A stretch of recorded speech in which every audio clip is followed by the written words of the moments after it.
The Winter of 17. Written and read by Mary Teresa. Copyright 2017.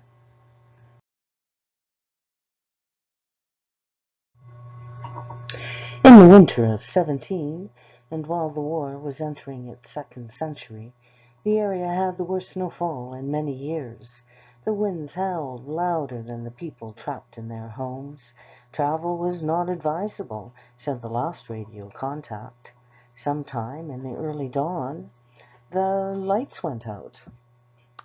The heat lingered for a while, depending on the quality of the insulation. As this was a poor area, not many homes were insulated that well.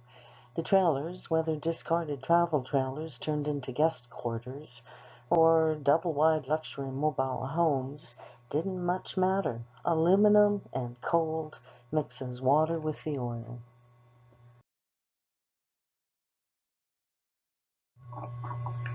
Under the hands of a different writer, this might have been a comedy, for the thing that started it was so very trivial.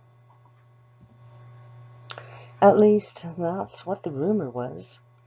As both parties were dead and not speaking, none of the rest of us could know for sure. Some, a good many, didn't know the dead ones, except to wave at from the car as it was passing by, or nod at the convenience store down the street.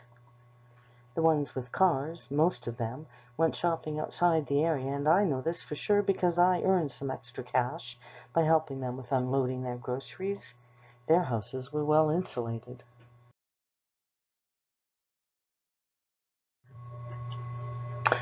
Turns out, the police officer says, no one knew what caused the sudden flare-up of anger that ended with one killing the other and then killing herself.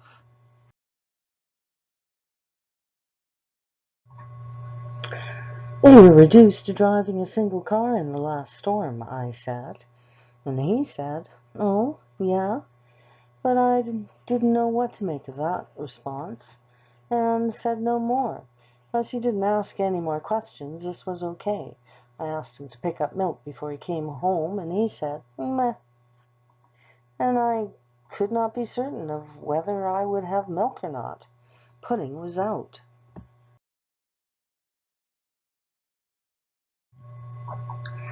Halfway through his plate of fried potatoes, not mashed as I had my heart set upon, for he had not brought milk home, he said, you were the only one to notice them fighting over the car.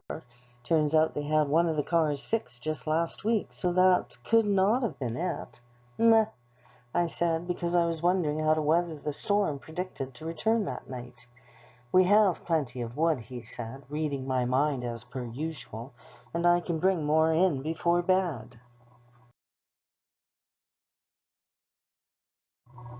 So they were not arguing over their car, or lack thereof, I said, prompting him for more information. He had none to give. That was it for the sum of 2 days of work. Otherwise, they seemed to be the paragon of weeded bliss, and he smiled at that one.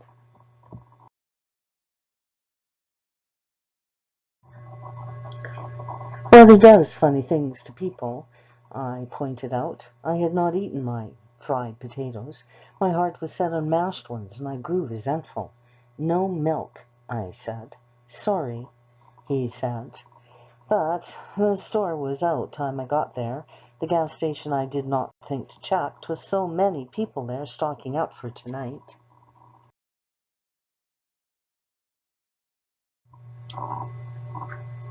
Bet you got a bottle, though, I said, for I was itching for a fight.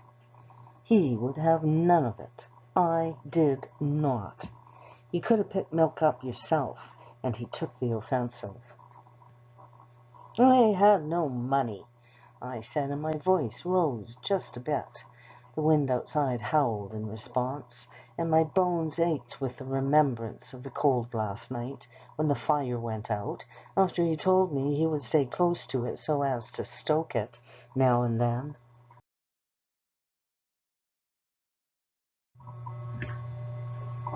Jesus, woman, all you had to do was say something, He looked so crestfallen, I paused in my fighting.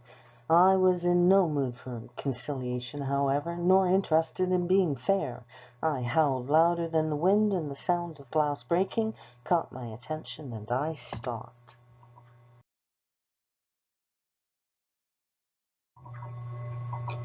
The lights went out at that cornerstone moment. The window in the kitchen broke.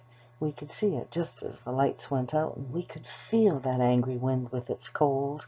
The last I heard was 2 shots.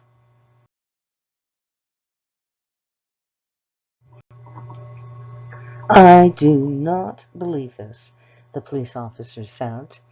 2 murder-suicides over the weekend? Another said. The area had decided this was worthy of more than one officer. Warm weather will play with forensics, a third said, and the other 2 looked at him. He was not of their small office. The first nodded his head.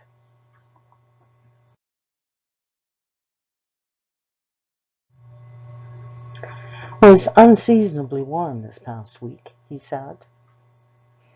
Cannot explain this. Could not have happened to a nicer couple, the second officer said. Neither couple. Well, no one could have seen this coming.